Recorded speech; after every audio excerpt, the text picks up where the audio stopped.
What's up, everybody? In this episode, we're going to be changing the oil on my wife's 2019 Ford Escape. It is a 1.5 EcoBoost. So let's dive into it.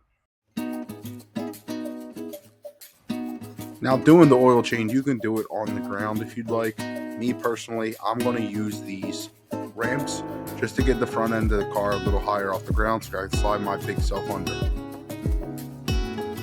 If you are using ramps similar to this, I recommend you use 2 feet, one on the gas, one on the brake. This way you have as much control over the vehicle as you can. Slowly pull up to the ramp. Once you think you're at the highest position, put it in park. Make sure you put on the emergency brake, this way the car doesn't roll off on you. So the next step in the process is to remove the bolts here that are holding up this splash guard. This way you can access the oil filter, the drain plug, and all that. Now the green thing you see me putting the screws into, it's not necessarily needed. It's something I like to use. It's a little magnet catch tray for the bolts. This way they don't roll down your driveway.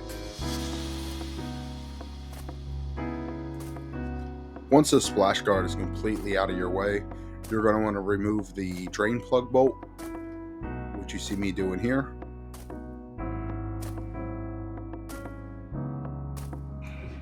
Now, while the motor is draining, you can start to find your oil filter.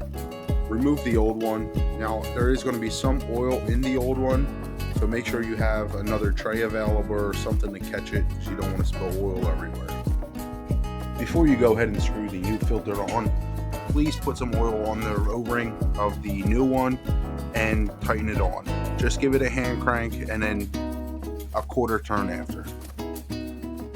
Once the new filter's in, you can go ahead and slap the drain bolt back in as long as it's completely empty. What you're seeing me put in here is Lucas Heavy Duty Oil Stabilizer. It's not something you have to do. It's something I like to do in my vehicles. It's thick. It's like honey-ish. Like, that's consistency I can describe it as. And I figure it coats the gears and keeps everything happy. I've never had an issue with a vehicle by putting it in, and it's just the extra step to help keep the motor clean. Another reason I like using this Lucas product is because you can cut the back end off as you see me here and use it as a funnel. If you're like me and your garage has always got sawdust or something flying around, chances are your funnels are covered in dirt. So instead of cleaning it, you just use this as a funnel. And whatever oil you choose to use is up to you. Today I'm going to be using Castrol High Mileage. Now, if you do decide to use the Lucas Oil Stabilizer, please make sure you take into consideration the amount of stabilizer as oil subtracted. So here I used a quart of the stabilizer. So instead of putting the full amount of oil in, you're going to subtract 1 quart off the top end of it. You don't want to overfill the motor. It can cause issues in the future. Once the motor is full of oil, you can go ahead and put your splash guard back up as long as nothing's leaking.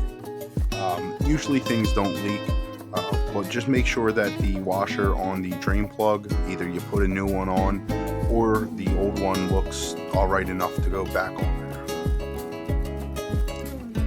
If you're using ramps, go ahead and back the car down off the ramps. You don't want to check the oil while it's up like that, just because all the oil is going to be pushed further back in the pan. I don't even like checking it in my driveway because of the slope. So you'll see me look here, but I do wind up getting in the car, driving around the corner and checking it at flat ground. Thank yous for watching. Please head over and subscribe. Check out some other videos on my channel. Give me a like, comment.